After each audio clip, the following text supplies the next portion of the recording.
He was just zooming on me. Oh, okay.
You don't need good advice.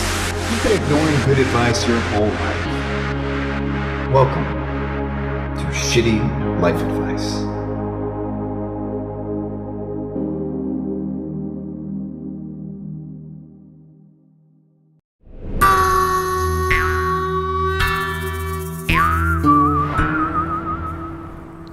Cowboy. Wow, wow, wow. So it's like some kind of weird association between chocolate and defecation. That's the answer.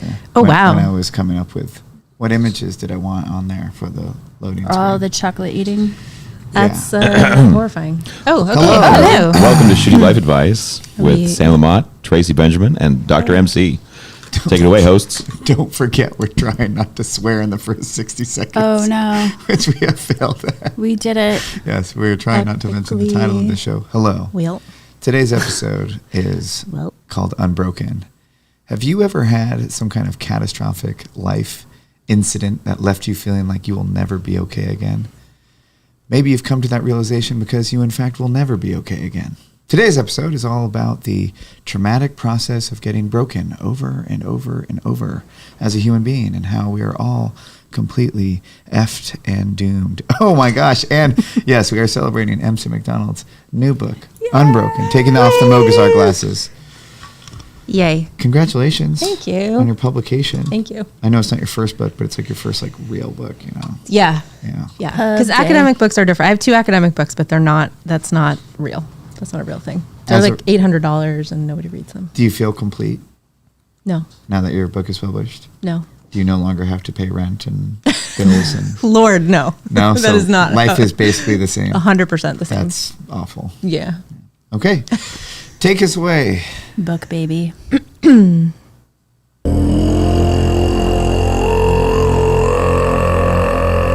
Okay. All right, we're grounding, I guess. Okay. Today's going to be a fun one, I can tell already. Do we need glasses? Yes. You know, yeah, why not? Yes. Yes. Okay, everybody.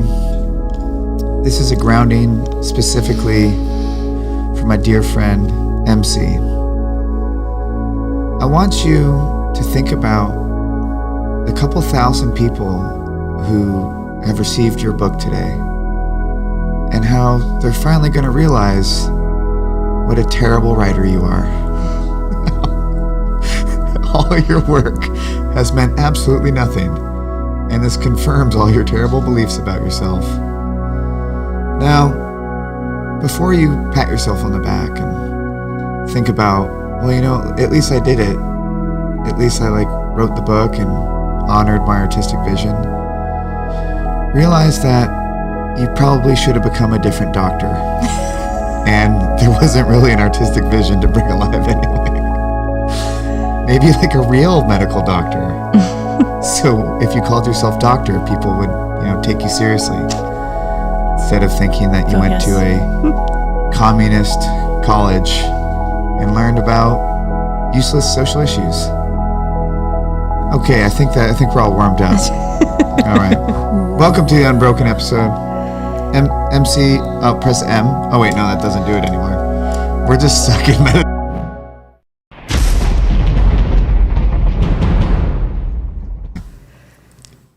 Today's a mess. Today is a mess. All right. Can I read you something about subversion of power? Because I think that's actually what we do with the voice, that inner voice. So here's what I'm thinking. Your Mogazar voice right now could have been from my monologue yesterday in my head. Wait, do people know who Mogazar is? I know. Who's Mogazar? Yeah, Mogazar. Let me put on my Mogazar glasses. So when we try to distinguish when we're giving shitty advice or when we're giving good advice, Mogazar is the great liar, the voice of entropy, the shadow that lurks in your brain and tells you horrible things. Mogazar has existed before human beings, but Mogazar has become particularly fascinated with tormenting human beings, and it's basically the shitty voice inside your head. So next week we'll have like cool X's on the eyes because I imagined that Mogazar was blinded by other gods like truth and beauty in an attempt to stop the great Mogazar. I love it. But Mogazar, the great liar, does not need eyes for his lies. Oh, Yes. I see what you Yes. did there. Thank you. because your inner critic is deep in the back of your brain. It doesn't need to see to destroy everything that you think and want to believe and all of your dreams. Yeah. And it's so before you read, can you set up Yes. the concept of brokenness? So one of the things, so the reason that I'm here on this earth is to change the way we define trauma. And I wrote this book because I've been researching trauma for almost 20 years, which is horrifying to me in terms of an amount of time. And we have the definition incorrect. And I'm not sure why none of the experts are telling you the correct definition. The trauma response is a sign of strength. It is not a sign of weakness. It is a sign that your neurobiology is adapting to threat. It is not a sign that you are broken. So this narrative that we're getting fed that we are broken is scientifically false. We need to redefine trauma. So that's why I wrote this book. The book is a mix of client stories, neurobiology, psychology, and my own story. And what I'm hoping is that you recognize yourself in it and your loved ones. You can strip away some of the shame that has been spoon-fed to you by a society that wants to keep you sick and heal. Amazing. Thank you. We'll be reading the book together. Yes, we're doing a book club. We're doing a book club. If you join Hello Humans Patreon now, you get in under the radar. It Yes. will shoot up In price. Yes. in price to, what are we saying, 150? Or basically 8 classes. It's a good deal. 8 weeks with us going through every concept in the book, answering your questions, and also going through all the tools. The other thing that's in the book is there's tools at the end of every chapter. So these are things that I want to give you that will empower you to actually heal and make change in your life as you're reading. So it's not just concepts that you then don't know how to apply. It's concepts and then tools that will help you apply. So we'll be going over all of those together, which will be amazing and life-changing. All right, for the show, a couple things. One, if you see glasses, go on. Don't take us too seriously. 2, this is live format because we like the chat. I'm in the chat right now saying, hey, fuck Drama you, chat. Just kidding. I love you. And Are we going to see what a terrible typer you are? Yes, and Awesome. And we also have a ability to call into the show. So this is going to be a more open format. Reese, could you please put on the call-in number for us? I want to talk about subverting power. Can we do that? Before we Yeah. get Okay. there, let's all share a story Yes. of something that left us feeling broken. Oh, do you want to go first? Sure. Hi. I have been broken for like 5 years now. My mom died unexpectedly on Thanksgiving, so in 2017, and my life has not been the same since. It destroyed my family, and I don't have a relational home. Is that what that's the term? Yeah. Do you want to explain what that is? Sure. I want to hear more about your story too. Oh, yeah. We in the book, I define trauma as an unbearable emotional experience that lacks a relational home. So an unbearable emotional experience that lacks a relational home. Anytime you have those two things, you have a traumatic event that is potentially going to become lasting trauma. A relational home is a space where you feel safe enough to feel some of the overwhelming emotions of the event with someone else. That can help you bear it. And often, I think, we live in a grief-phobic society. So losses become traumatic because we don't have anyone to hold that space for us. Yeah, my mom was the person who would have helped me through the death, and she wasn't there. And so my dad coped with the death in a way that was really unexpected to me. He started dating pretty soon after she died, and our trauma became like the trauma Olympics. Who had it worse? Yeah. He doesn't think that I have as much of a right to be sad because it was my mom and it happened to his wife. So that's been really tough for me. Yeah, I'm so sorry. Thank you. That's one of the most corrosive things that we have floating out there about trauma is the idea that there's a hierarchy. Yeah. And the neurobiological truth is that the part of our brain that is detecting trauma, which is the limbic system, the amygdala, and a couple of other brain areas, is not sophisticated enough to tell the difference between different types of trauma. So neurobiologically, there is no hierarchy. And so the fact that we create one societally is really disturbing. Totally. It's it doesn't make me feel good. Yeah. But I've found some other people in my life who've been through the experience, and that's been really helpful. I have a bunch of friends who've also lost their moms. So I feel like I have built a relational home in the past few years as a result. But it's been tough in my own family because my mom was really my value system. And that got obliterated. And it left me kind of clutching for family and for like anybody to just see what I was going through. So. Yeah, there's sometimes when we have a loss, we actually have multiple losses, and so you're tasked, unwillingly with this work of grieving the person who's lost, but then other structures in your life also crumble. Yes, and so you have to grieve what your family unit was. You have to grieve the people that you thought were going to be there for you and failed you. I feel like life without my mom has turned into, Back to the Future. When they mess up the time continuum and people are out of photos and then everything gets messed up. That's how my life feels without my mom. It's just, I feel rudderless. Is that the word? Yeah. Oh my gosh. Yeah. It's been tough. But yeah, that's my trauma. Where does grief and trauma intersect? That was something that was interesting that came up last night. Is somebody how the internet does very defiantly said, grief is not trauma. Right. And obviously there is a threshold where grief becomes traumatic or where a loss. Right. How would we? Yeah. So that's a great question. I sometimes find myself at war with myself about this because I'm tempted to say that all loss is traumatic. And I think what's more nuanced is to say that all loss is potential trauma, because I think anyone who's gone through any kind of loss can understand that that's an overwhelming experience, right? That when we are brought to our limit and something feels and becomes unbearable, loss would definitely fit into that category. The thing that I think makes it either lastingly traumatic or not is the quality of the relational home that you have. So if you have a group of people, can I use your example? Yeah, of course. So to give a counter, if you had a really loving family unit that came together instead of shattered and allowed each other to grieve differently in appropriate ways and held space for each other and validated that and created rituals around that to, memorialize your mom at the anniversaries and all of those kinds of things, it might have been, it would have been a lot easier. Oh, yeah. And it's not that the grief wouldn't be hard. That's its own thing. Of course, it's overwhelming. But when you have a relational home, you can bear what is otherwise unbearable.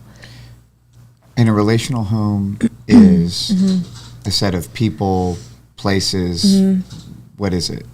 So it's a little bit vague on purpose because it can be a therapist, it can be a coach, it can be a friend, it can be someone who really extends themselves to try to help you through something.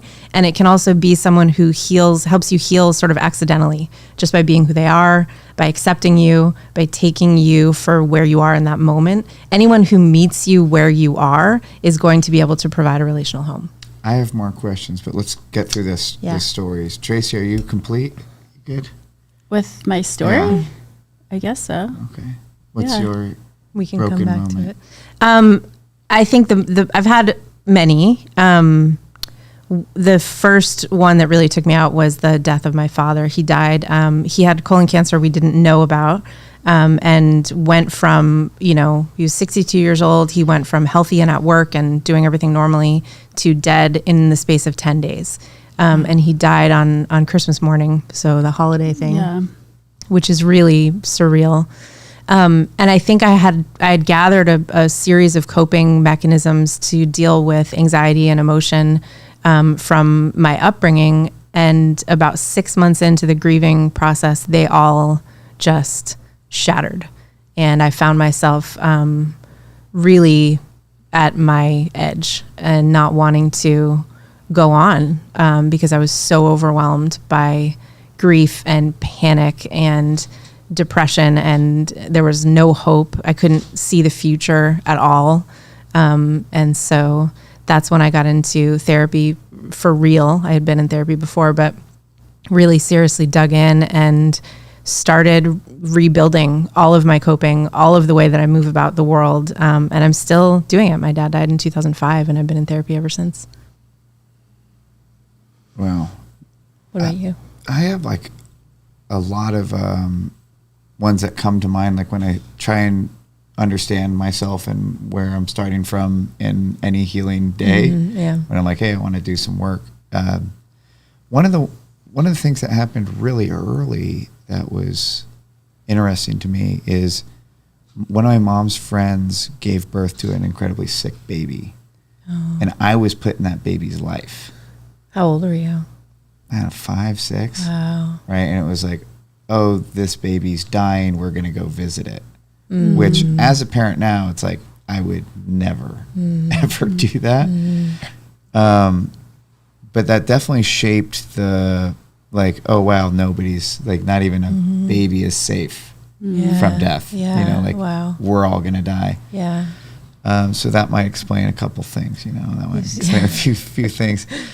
The couple of the biggest traumas in my life are a sober examination of the wreckage I caused, which is funny because, like, in addiction, I didn't quite notice the toll I was taking on myself. But the breathing sober breaths after 10 years of craziness and getting a sober pair of eyes on, like, oh my gosh, that happened, or you put yourself in that situation, or you let that happen to your body, or it was 10 years of being checked out and, like, not being comfortable in my own skin. And when you're not comfortable in your own skin, you're so at risk for just anything to happen because you're looking at other people who might be comfortable in their own skin to help you create a self, get there. That is still a web to be untangled. And then the big ones were, like, my first two loves, which is I lost my virginity to somebody who was not safe, physically unsafe, on her way out, told me things about my body that I believed because she was the only person who had really seen me naked. And turned out to be just like a poison dart on the way out, but it got me good. And then my first big heartbreak is interesting to me because I have never loved the same way since. And part of me wonders, have I never actually loved the same way or as completely because it's trauma or because it smashed some unrealistic childhood thing? Like, is it good that I've never loved that way since, or is it bad that I've never loved that way since? So that's kind of an interesting one. I think it's probably good. You think it's good? I don't think we love the way that we do the first time. And I think the way that we love the first time is unhinged. in ways that entangle us. You have to gain perspective, Yeah. Yeah. But I liked it. I know. I think that the way that we do love after isn't less. It's just different. Yeah, well, I've never dated someone since and been like safe that that's my partner. Mm-hmm. Mm-hmm. Right? It's always been like, well, they can head out. I mean, I guess maybe that's good. Yeah. To know that they're a free person that can head out. But it was not like the first one. What felt so great to me as somebody with like maybe mild abandonment stuff. Mm-hmm. So there was a sense that I don't ever have to be alone again. Yeah, I found my person. I've found my person. Mm-hmm. And I've had some good relationships since then. I've had some great loves since then, but it has not been that. Mm-hmm. Can we go back to the developmental stuff, the baby? We can go to the see the baby's one's interesting because I wasn't old enough to actually like get like traumatized. But that's exactly it, right? Like, so one of the things that's so tricky about trauma is when it happens developmentally. And so anything that you are exposed to before you are developmentally capable of integrating and understanding it is potentially traumatic. And so it doesn't hit you because you don't yet have the structures to recognize the hit, but it still hit you. And so those things can be really difficult to go back and trace the source of because you don't have that awareness in the moment that your system went into overwhelm. It just happened, And so this happens with neglect often. It happens with exposure to sex and sexual things before you're developmentally capable of kind of understanding what's happening. And it can happen with early exposure to death and violence and things like that. And I think the way that we have this, I want to just nip this in the bud right before, because I know people are going there right away. Our impulse is to say, okay, I need to go back to that moment in order to heal. And I can't go back to that moment because it happened when I was 5, and I don't remember enough. And that's actually not true. You don't need to go back to that moment. The reason we know that that's true is because we have there's tons of case studies in the research that show that you don't have to have access to the memory in order to heal. What you have to have access to is how you are feeling right now. And that's something we can all tune into if we can start to understand the way that our stress response system works and what things are symptoms that are showing up in our day-to-day lives. What are examples of symptoms that show up when you're traumatized? So I kind of hate to make a list because there's so many and they're so varied, but anything that's causing distress and dysregulation in a way that seems like out of line, right? So if I'm going through a really stressful event, like a book launch is really stressful. And so I'm feeling stressed this week, totally normal. If I'm feeling, if I'm like, let's say, crying every day, not able to sleep, really having a hard time eating because I'm nauseous, because I'm so anxious, then my emotional response is outsized for the stress. And when you have an outsized response, there's something to turn to and pay attention to. And so what that might look like in Sam's example is, and I relate to this at all, so or a lot, so I'm projecting, I don't know if you feel this way, but an incredibly strong fear of loss. A really exaggerated awareness that people in your life, your child, your parent, your friends might die at any moment.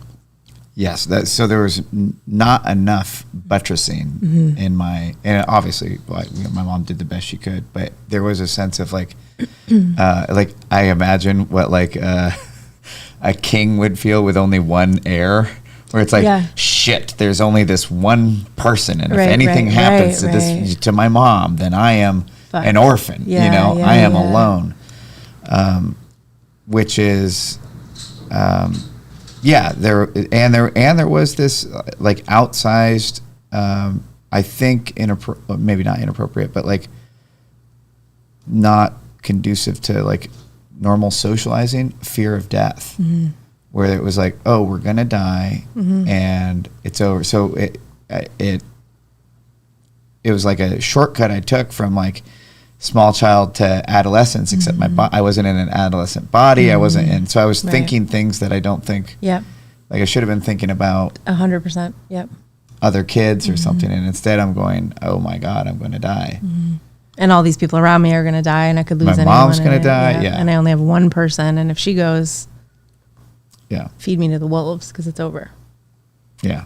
Yeah. No, that's absolutely traumatic. And I think, the fascinating thing is that your system, because of the way that the stress response system is designed miraculously, your system will take you out in one way or another. And that might still be happening. I have some trauma to talk about. Yes. In my development, I should say, I was exposed to things like movies that were not age appropriate. I saw nudity, sex scenes. I also saw like horror stuff, and it scared the crap out of me. I live in my childhood home, so that adds another level of trauma to it.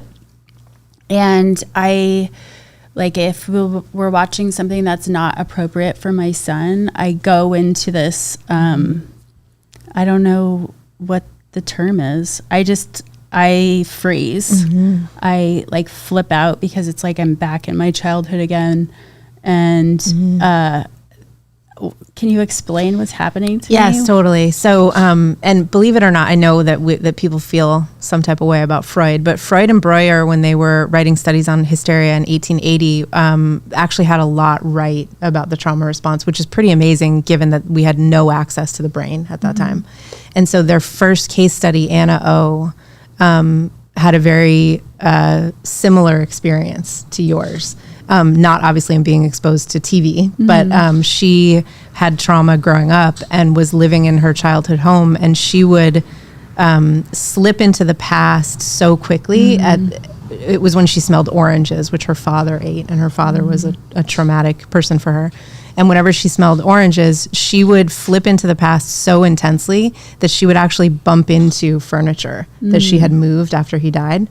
So what's happening is that the trauma from childhood is coming forward in such a way that you're essentially living in two times at once. And the fact that you're in your childhood home probably amplifies that because you're literally in the space. So it's not only the trigger of the being exposed to something that's, horrifying or inappropriate, but that you're in that same space. And so Russell Carr says that trauma victims are the only kind of people who have to live in two time periods at once. So you're in the present, in the moment, but you're also in the past. Right. Trying to grapple with what was overwhelming initially that you couldn't deal with and had no relational And I'm also home like for. the parent and the child. Right. At the So same there's time. like 12 layers of things. Yeah. So the response that you're having, when we say outsized, there's no judgment in that. It's just that you're noticing like kind of a more extreme response than you would usually have to a relatively benign, thing. It's because that still needs to be integrated.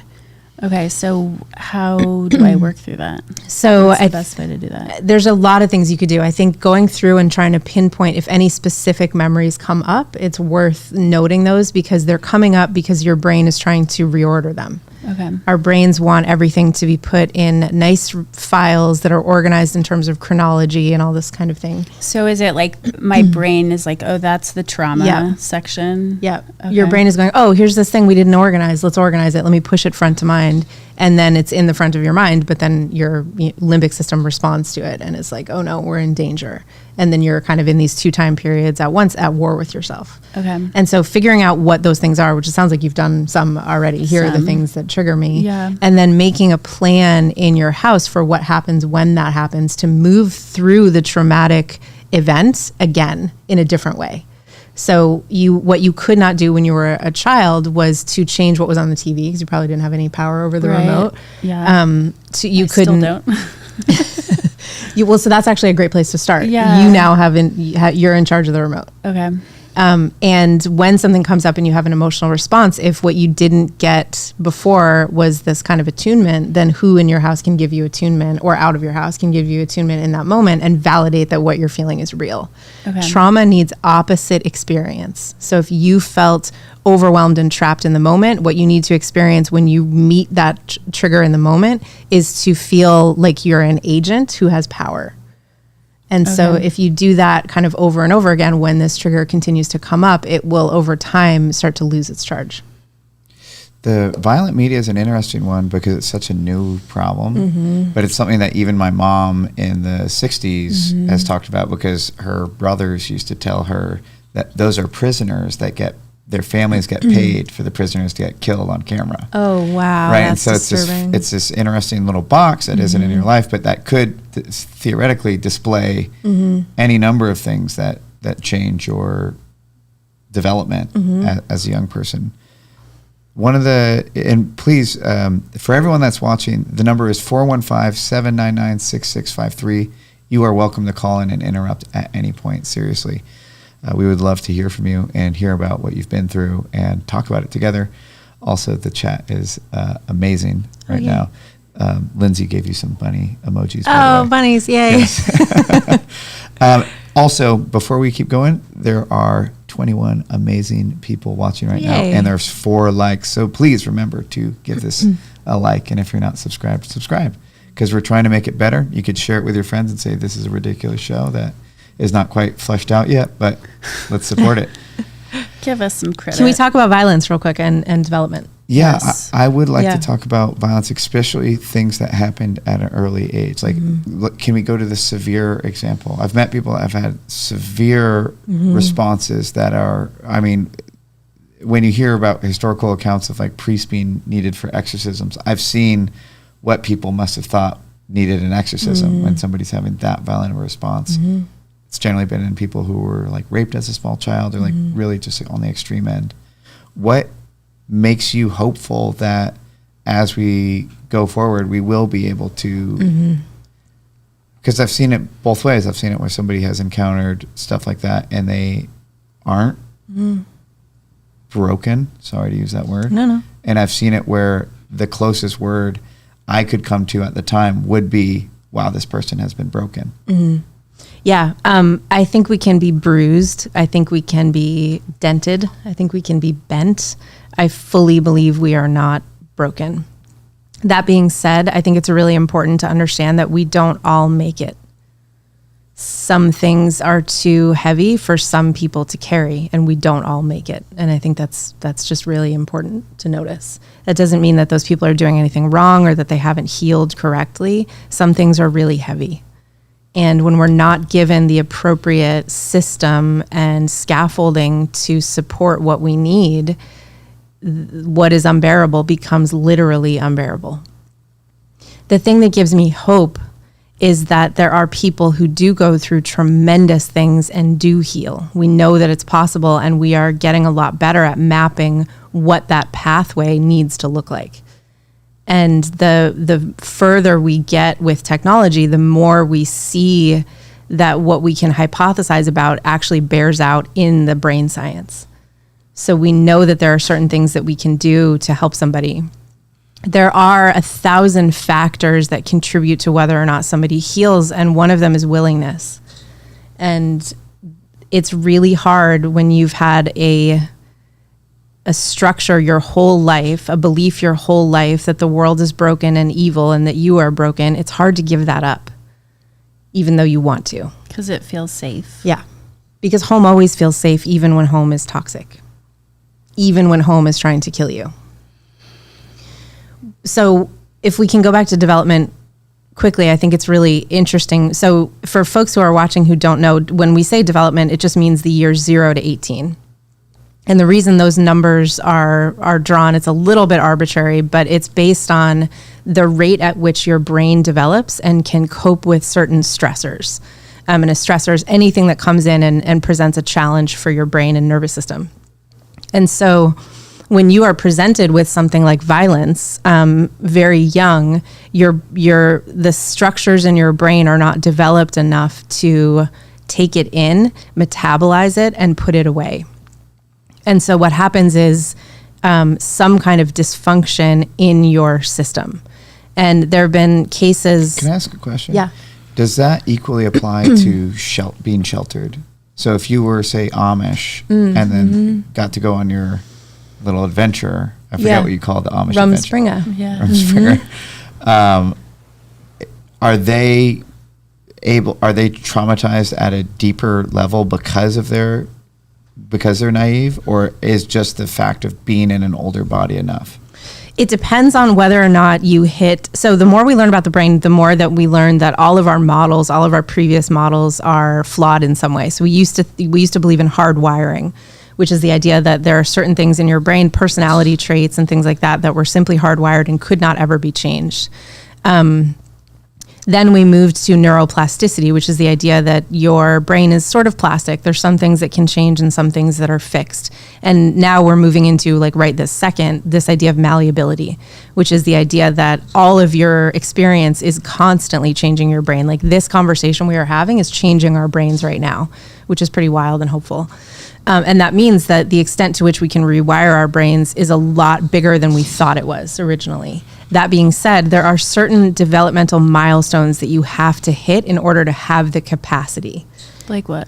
So if you don't get exposed to language by a certain age, you almost never develop the capacity. The reason we know this is a little bit horrifying, but there are children who are neglected to such an extreme degree that nobody speaks to them. And they then cannot develop language because the parts of their brain that needed to be stimulated from 0 to 6 to develop the connections that, lead to you being able to understand and speak don't get made. And once you miss that milestone, you miss the milestone. Like the window closes and you can't, as far as we currently know, there's nothing that you can do. And so there are feral children who grow up and are 21 and have the capacity of a 6-year-old. They get stuck developmentally. So I don't want to be making the connection that feral children are the same as people who are sheltered, obviously. So the answer is it depends. Where are my glasses? It depends on the extent to which you are sheltered. If you haven't been sheltered to language and things that you needed to hit in terms of developmental milestones, then you have the capacity for growth and expansion when you're exposed to the world. Will that capacity be taken up? It depends on the individual. Okay, now you can do your reading. Thank you for entertaining me. Yes. This actually, so I wanted to go back to Mogazar because so if Mogazar is the inner critic, we all have the inner critic, right? The great liar. The voice of entropy. Voice of entropy. My therapist came up with that, by the way. Oh, really? The voice of entropy. I love that. That we have power against that, even though we can't get rid of it. I don't think we can get rid of the inner critic. I think it's there for good. And, but I think we can subvert power. And the maladaptive inner critic is bad. Mm-hmm. A well-working inner critic is incredibly useful. Yes, totally. Right? Like, yeah. Being able to take an honest look at yourself mm-hmm. and self-assess and make corrections mm-hmm. is a great skill. For whatever reason, I don't meet a lot of people with a great relationship to their inner critic. No. So maybe something about the way we're doing things is creating a repeating problem where mm-hmm. when I say like, yeah, the inner critic's an asshole, everyone's like, yep. Mm-hmm. Rather than, I've never had somebody say, well, actually I've had a couple, but maybe like one or two, somebody say like, well, actually, you know what? Like, I have a really great relationship with my inner critic. Mm-hmm. Like, we work together all the time. Mm-hmm. Oh, I have glasses on. The inner critic is real, and you should believe every word that is said. I'm wearing the Mogazar glasses. What is the voice of the inner critic? Is it like, is yours deep? Oh, the actual literal voice? Actual voice. That's a good question. I don't actually hear one. I could make one. You will never be enough. There is nothing you can do. Reese, your voice is too nice. It's too soothing. Yeah. It's like, meh. That's what mine sounds like. You're an I asshole. don't think you could do it. Oh, perfect. Again. If it hasn't happened by now, it will never happen. So let's subvert the power, turn over the inner critic. Okay. In a famous boxing match in 1974 called The Rumble in the Jungle, Muhammad Ali was pinned against George Foreman, and Ali was slated to lose. Foreman was the undefeated world heavyweight champion and known for the incredible force behind his punches. Ali was not just labeled the underdog. There were serious concerns that he might actually be killed in the ring. Ali had a secret weapon, though, a strategy he had termed the rope-a-dope. Leaning back against the ropes, Ali let Foreman punch him over and over and over again, covering his face and letting Foreman's powerful blows land on his arms and body and be absorbed by the ropes behind him. Ali was waiting. Foreman was relentless, but he quickly started to get tired. Power punches took energy, and Ali was saving his, punching back with quick jabs only when he could hit Foreman right in the face. As Foreman began to get visibly tired, Ali taunted him. "That all you got, George? They told me you could punch," he whispered in Foreman's ear. Frustrated, exhausted, and now embarrassed, Foreman quickly wore out. It was time.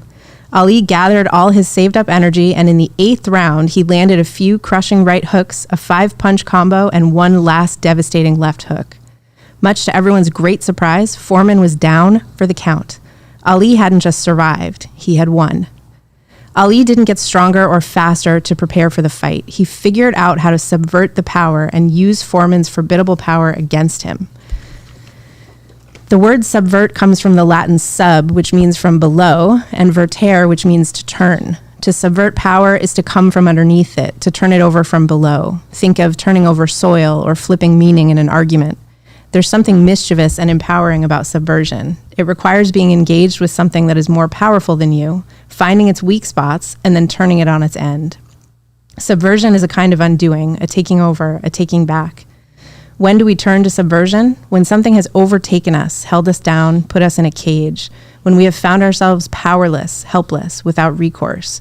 When we need to take back the reins. This is a great example because in the end, Muhammad Ali's brain did not do so well. Yeah, right. So they became friends after that. Did you know that? the power will always win. I love this example though, because I think what happens, the thing that's at the root of Ali in that situation is that he accepted all of the facts about himself. He accepted the situation. He didn't shame himself. He didn't try to become something that he wasn't. He was like, here's what we're looking at. How do we work with it? So take your inner critic, your inner Mogazar, and instead of shaming yourself, subvert the power. I only tell you mean things because I love you. Okay, Dad. Oof. Oof. Ouch. Okay. Well, once again, please remember to wow, we're up to 10. Thank you, everybody. We are halfway there. We got 10 more people who could like the episode. But another thing that came up last night in your live event last night was the one part of the toolkit, which is one of the earlier tools that you introduced in this book, which is about impossible hope. How do you actually call it again? Absurd hope. Absurd hope. That could be a good walk away from today's episode. Let's do it. Can we do it live? Yeah, that's what I mean. Yeah. All right. You'll guide Tracy and I? Yep. All right. So I want to give a little background first, just so we understand what we're working with, because I think it's helpful to understand why the tool before we use the tool. So the circuitry in your brain, when we talk about the brain, we can talk about it in 3 ways. We can talk about the structures, we can talk about blood flow, or we can talk about electrical activity. When we talk about electrical activity, your brain operates a little bit like an old house, which means that some of the circuits are counterposed. They can't be on at the same time. So you know how, like in my house, I can't run the air conditioner or my hairdryer or the fuse blows, right? Your brain is the same way. And 2 circuits that we know are counterposed are the fear circuit and what we can call the hope circuit.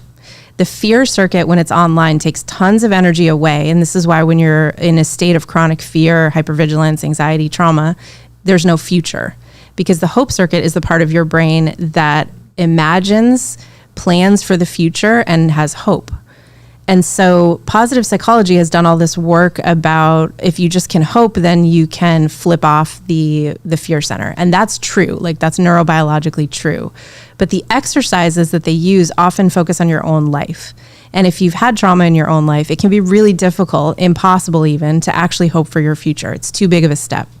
So to adapt to this, I came up with this tool that I work with tons of people with that I love. I've worked with it myself during really dark times, and it works.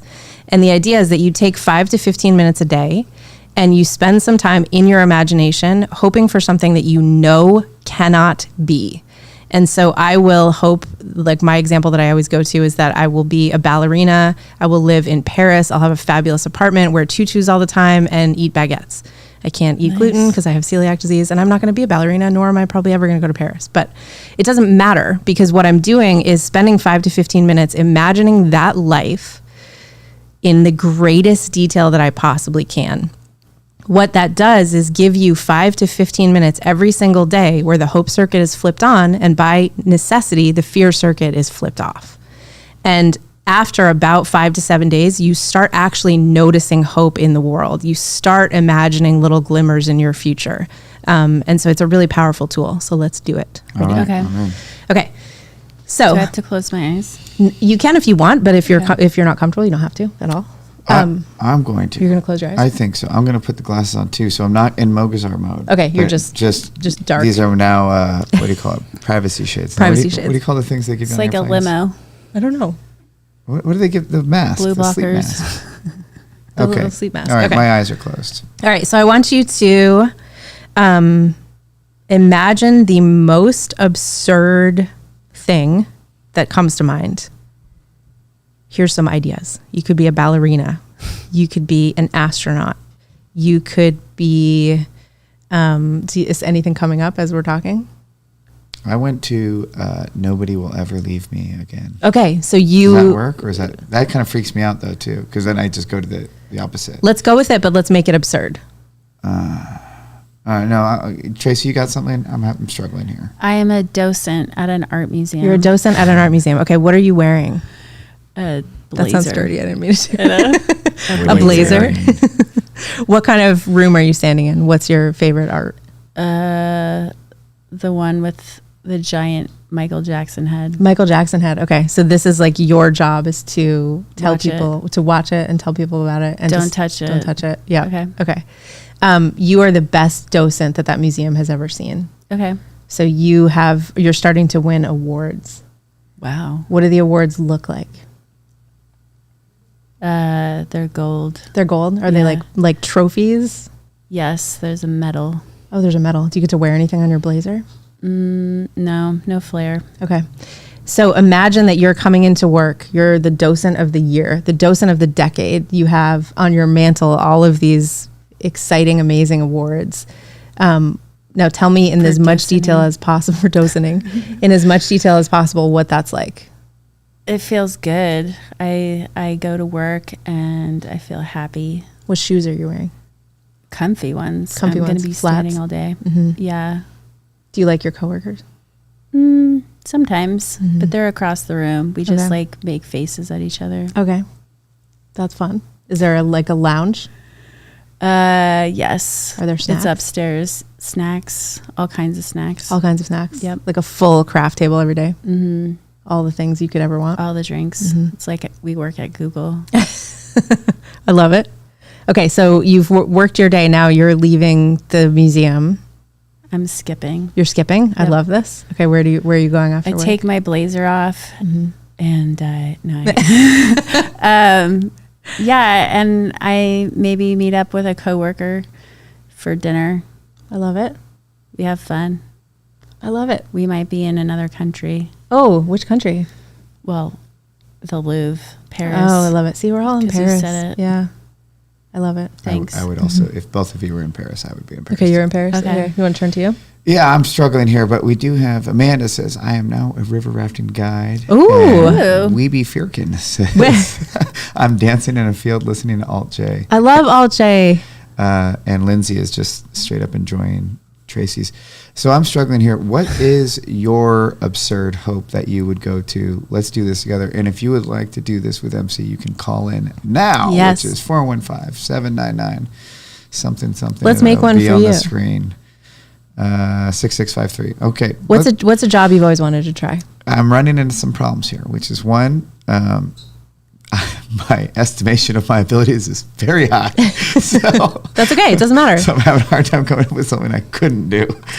Oh, I see. Right. That's okay. So we're going to have to get creative. Okay. Okay. I am a... Uh-oh. You could be a ballerina. Someone's got their sound on.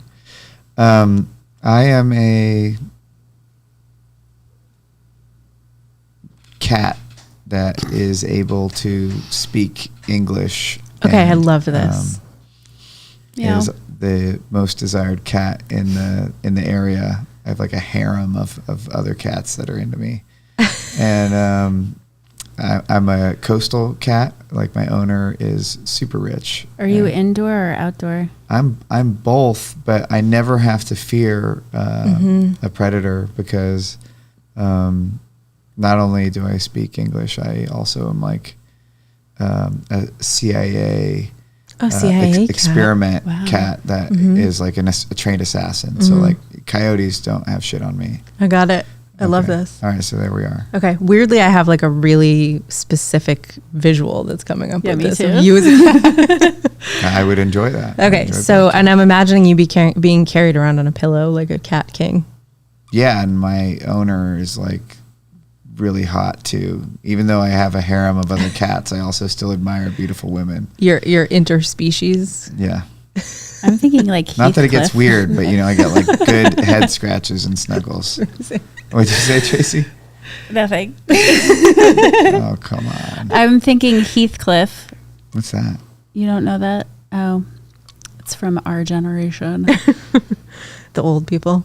Okay. This is amazing, right? Okay. How does being a cat help me?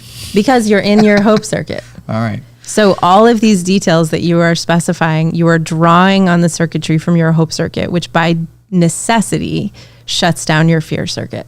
So I know it seems ridiculous, but this is one of those tools where we have to take our resistance to it and just put it up on a high shelf for the 5 to 15 minutes that we're going to do this. And so I love actually that you came up with the idea of being another kind of creature, because that is just absolutely by definition impossible. And so it's like, okay, cool. This is a safe imagining because I don't have to worry about whether I can do it, how I'm going to sabotage myself, what things are going to come up that are going to get in the way, all the fears. It's just ridiculous on purpose. And so that's a great example. So let's get into some more detail. Okay. So you are I want you to walk me through like a day in the life. You wake up in the morning. Okay. I wake up in the morning and I get to like cat make biscuits. Yeah, love it. My owner's You're a like baker. nice plump chest, which I admire as a cat in Sure. a non-weird way. Anyway, and then I get a nice like kind of warm, wet meal that the good cats get. The real. Like human food. Yeah, why not? Human food. And then I get to go outside and there's just like frickin' cats in heat out there waiting for me. Okay, before this gets disturbing. yeah. Perfect timing. Saved by the Saved call. by the Saved by the Saved bell. by the call. Thank God. Hello, welcome to Shitty Life Advice, and we are talking about cat porn. As per usual. Oh, That was the appropriate response. Yes. Caller, why are you calling? Hi. Welcome to Unbroken. I'm Denise. I don't know, man. I just was struggling with some trauma the other day, and I was just wondering how do I deal with it, like long term? Okay, great question. So it depends on the nature of the trauma. It sounds like maybe you don't want to go into detail, which is totally fine. But I think that what you want to do, if it's coming up in the present, what you want to do first is to get some awareness around what is actually happening and how does it take you out. So do the symptoms come up in a relationship? Do they come up at work? Do they come up while you're spending time alone and you're having intrusive thoughts? Like, what are you working with? So if you start there and make a list, that gives you actually a bunch of data about what needs to be done.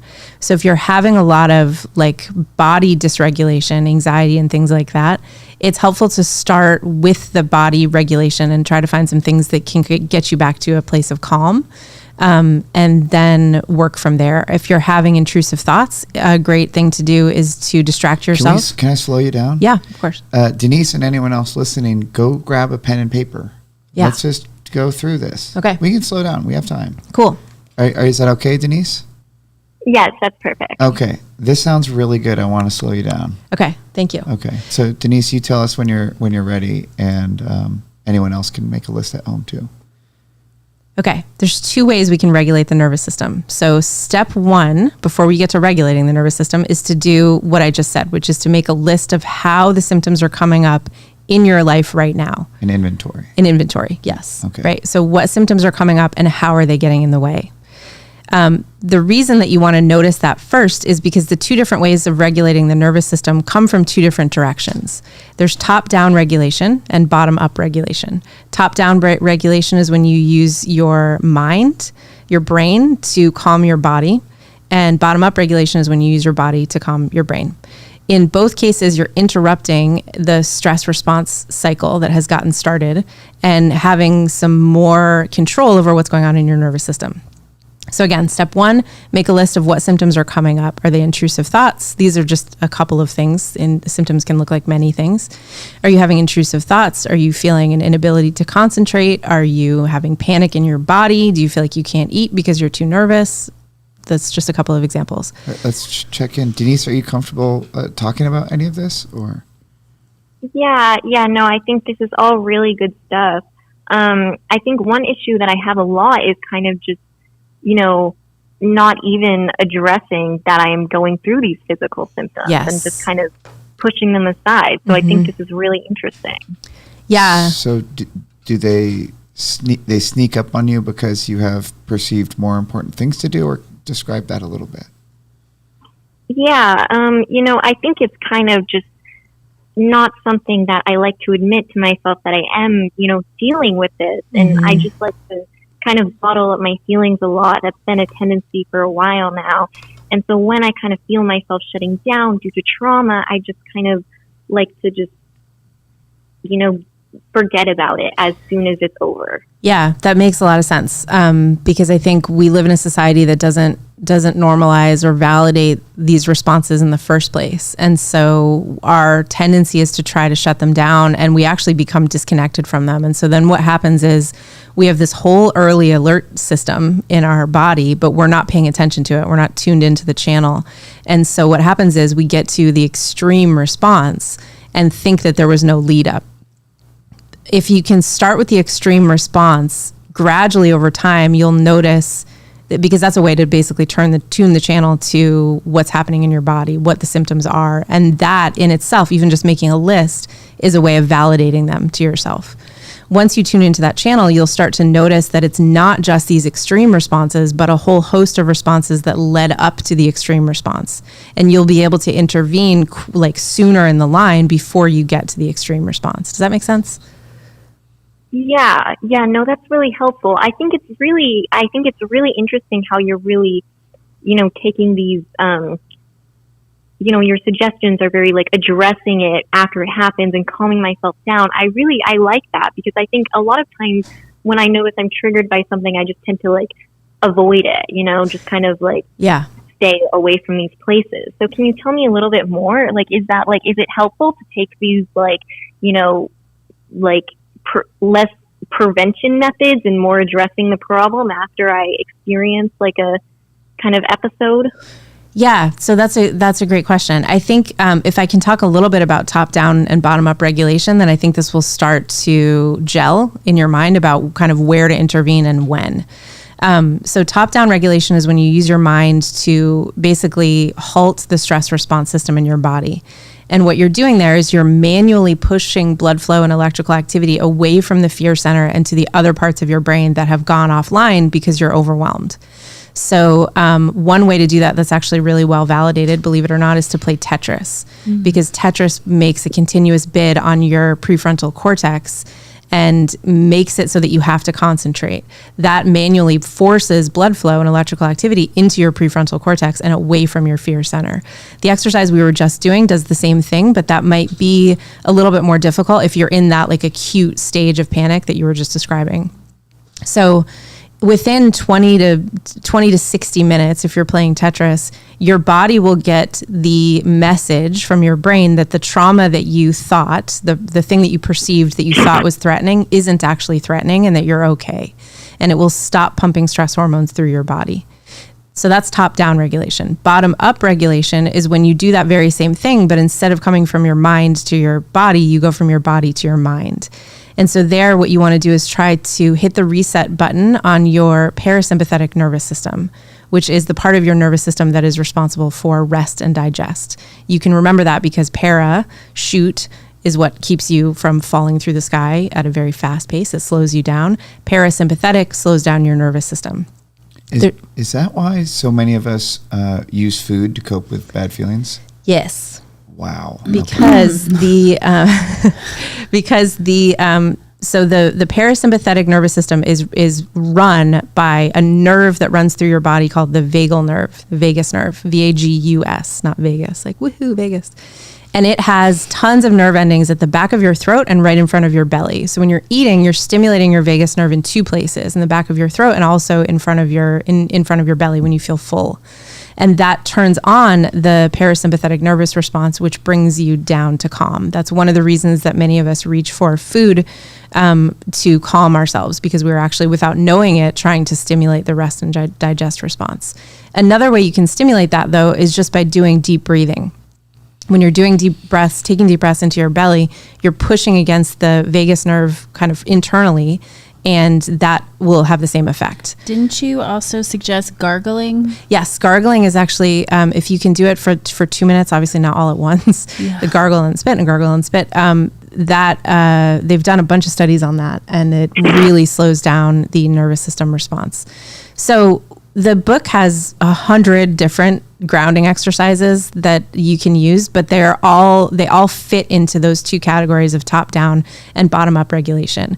So if step one is to list make an inventory of the way that these symptoms are showing up, step two is to play with some of these grounding exercises so that you know which ones to deploy and when. For example, Denise, can I ask a question? Yes. Are you free Mondays at 5 Pacific?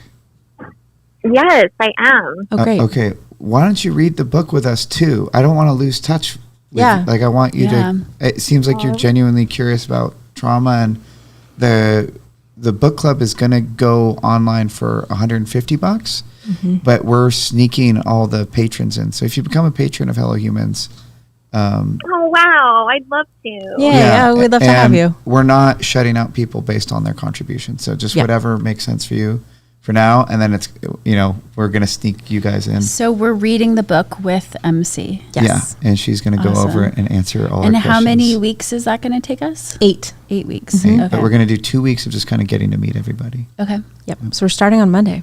And what's the pace? Like how many chapters are we going We'll do through? one chapter a week. Okay. So we'll really be able to do a deep dive. Cool. Denise, Exciting. are you there? Yes.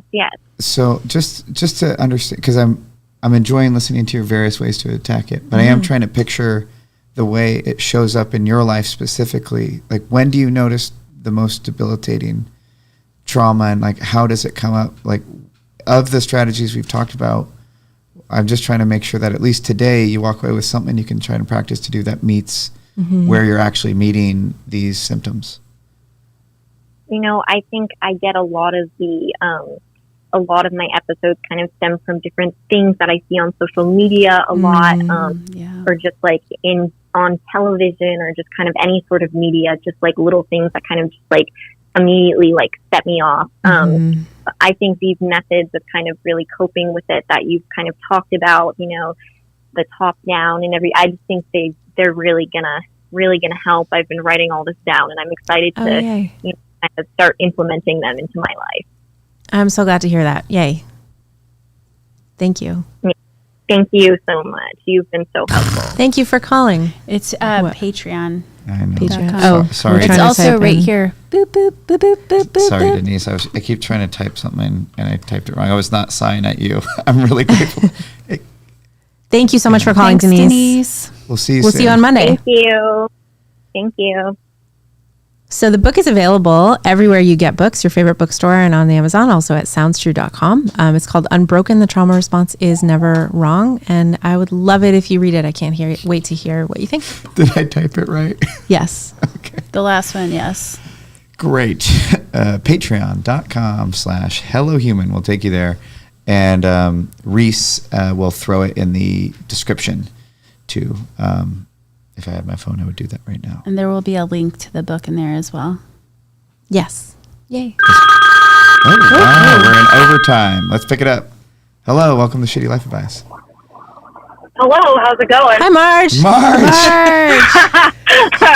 Hello, We I know was your calling voice. to say I was calling to say congratulations on the book launch. Oh, thank you, Marge. Yeah, you're welcome.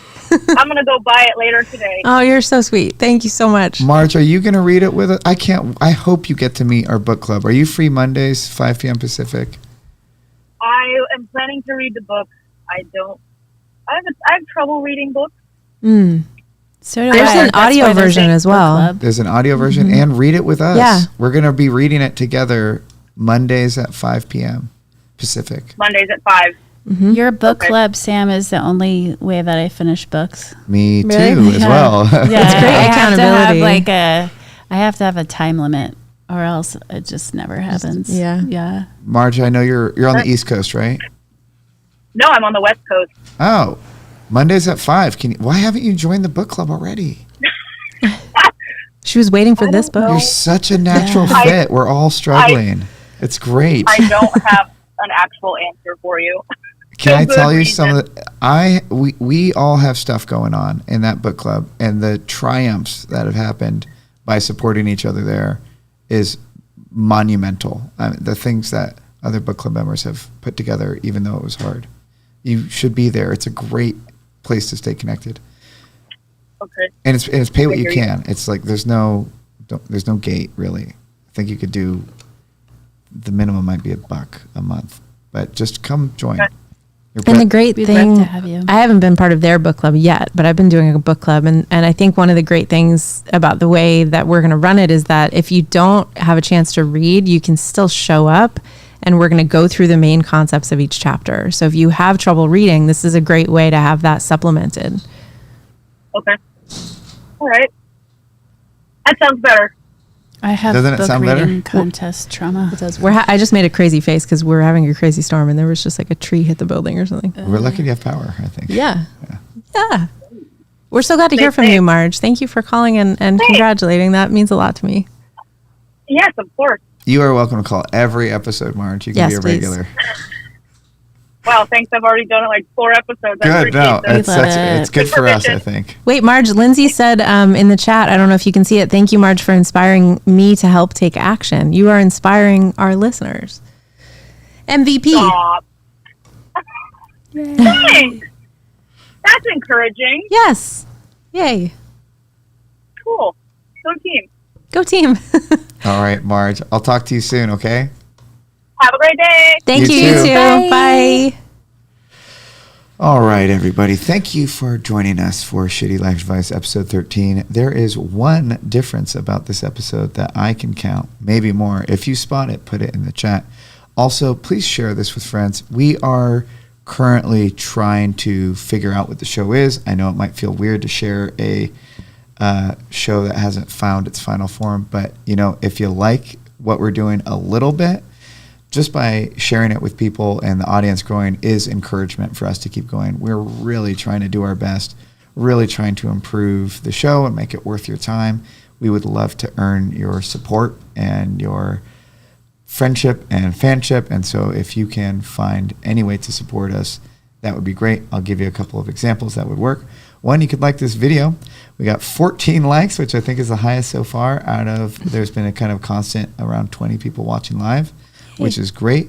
You could share it with a friend, and you could also send us a letter of encouragement to 330 Sir Francis Drake Boulevard, Suite F, San Anselmo, California, 94960. Or if you have a workshop or a course or something that you would like filmed, you could have it filmed here at Square One Studio. All of these things help. Thank you for joining our program. And again, we will be meeting once a week for the next 10 weeks, going over MC's book in depth. I have a lot of questions about drama. Yeah. And our upcoming shows coming up are Sabotage next week and Trauma Bonds after that. If you would like to participate, if you would like to send in questions or join the discussion, follow us on Instagram. I'm Sam Lamott. MC is mc.phd. Did I get that right? Yes, you did. And Tracy is Shutterbean Tracy on Instagram. And we generally put out an ask on Mondays or Thursdays for things that we'll be calling in. It'll be funny to see what the prompt is for Sabotage. Any ideas? I'm so curious about that. About sabotage? Yeah. That's my domain. Why do we I sabotage? am king sabotage. It's a very fascinating adaptation. I can't wait to dig in. And hello, Jane. Thank you for saying Hey, hi in the Jane. chat. Yay. That was a very sweet letter to get. That might help keep us going too. Thanks for joining us for this hilarious experiment. Shitty Life Advice. Until next time. See you Bye. next Tuesday.